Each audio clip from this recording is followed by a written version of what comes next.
আসসালামু আলাইকুম। Bangladeshi blogger Kamrun Nahar YouTube channel থেকে আপনাদের সবাইকে স্বাগতম। আশা করি আপনারা যে যেখান থেকে আমার ভিডিওটি দেখছেন আলহামদুলিল্লাহ সবাই ভালো আছেন।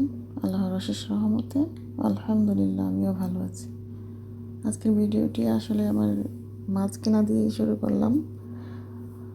মাছ নিয়ে আসছিলাম অল্প, তো বাসায় আনার পর দেখি যে এগুলো আসলে বরফ দিয়ে রাখা, তো এগুলো খাওয়া যাবে না। তো এগুলো আমি কী করবো, এখন ভাবলাম যে এগুলো একটু কুটে রোদ্রে দিয়ে দিই। তো মাছগুলো রোদে দিয়ে আসলাম ছাদে।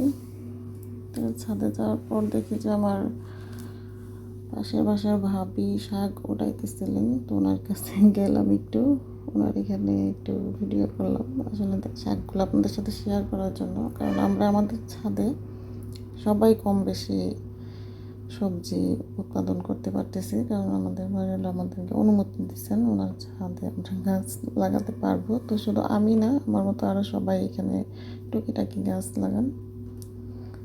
তারপর আসলাম বাসায়, অনেকটা টাইম পার হয়েছে, গোসল নামাজ বাচ্চাদের গোসল সব কিছুর পরে এখন খাওয়া দাওয়ার পালা। আজকে আসলে আমার তেমন ভিডিও করা হয়নি, ছোটো ছোটো একটু একটু করে করছি। প্রতিদিন আসলে তো ভালো লাগে না, তখন খাওয়ার সময় ভাবলাম একটু শুধু আপনাদের সাথে শেয়ার করি। তো যে ভাবিকে দেখছেন যে ছাদে শাক উঠাইতেছিলেন, উনি শাক দিয়ে গেছেন। আসলে প্রতিবেশী যদি ভালো হয় অনেক সুযোগ সুবিধা আছে, বিপদে আপদে ওনারাই তো আমাদের পাশে থাকবেন, তাই না? এখানে তো আর আমাদের কেউ নাই। তবে আমরা যারা আছি আমাদের এখানে সবাই একে অন্যের সাথে মিলেমিশে আছে। ভাবিরাও অনেক মিশুক আছেন, যে কোনো কিছু আমাকে দিয়ে খান, আমিও দিই। আর একটা কথা তো সবাই জানেন যে নিজে যদি ভালো হন তাহলে জগৎ ভালো।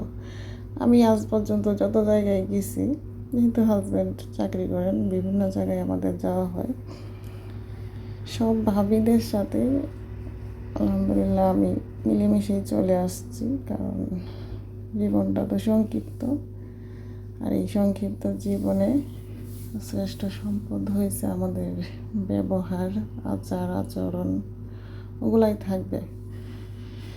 তো শুধু ভাবিই দেয় নাই, পাশাপাশি ভাবিও দিচ্ছেন। এই যে কলা দিয়ে ইলিশ মাছ রান্না করছেন, উনি দিয়ে গেছেন। তো খাওয়া দাওয়া তো শেষ, তারপর বিকালবেলা আর মানে 4টা 3:30 এরকম হবে, তখন আমি নিয়ে বসলাম এইগুলা আমার গাছের জন্য। যাই করি না করি আমার গাছের খাবার আমার তৈরি করতে হবে। এই জন্য আয়েশারা অনেক কিছু বলেন যে এখন রেস্ট করো, এগুলো নিয়ে কেন বসছো। আসলে এটা আমার একটা শখ। এটা হচ্ছে কলার যে থোর বলি আমরা, কলার থোর খাওয়া শেষ, কিন্তু এগুলো আমি ফেলে দেইনি।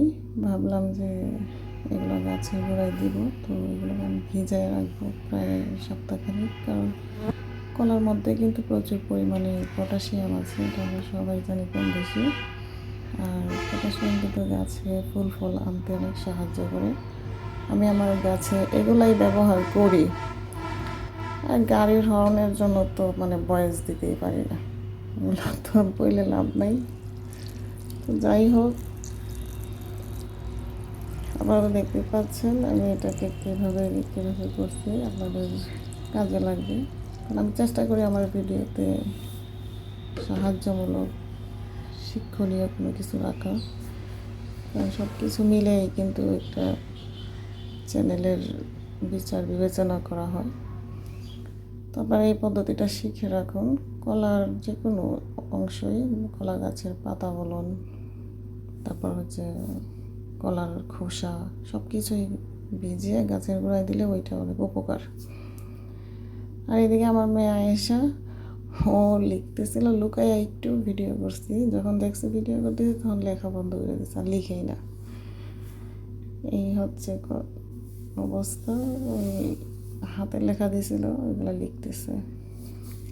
তো রাতে আমরা কেউ খাবো না, আমরা সন্ধ্যার সময় নাস্তা পানি খাইছি। ডক্টর ভাইয়া আয়েশার আব্বু উনি আসছেন প্রায় 11টা বাজে।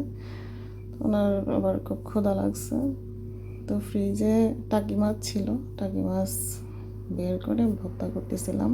তখন আমি লুকিয়ে একটু ভিডিও করছি, কারণ যখন মাছ ভাজি করতেছিলাম তখনও কিন্তু ভিডিও করি নাই, কারণ উনি যদি দেখে যে আমার হাতে মোবাইল, এক হাতে কাজ করতেছি এক হাতে মোবাইল, তখন কিন্তু অনেকটা রাগে যাবেন, যেহেতু বাহির থেকে আসছেন। তবে করি, ওনার সামনেও করি, কিন্তু ওনার মোটিভটা বুঝে।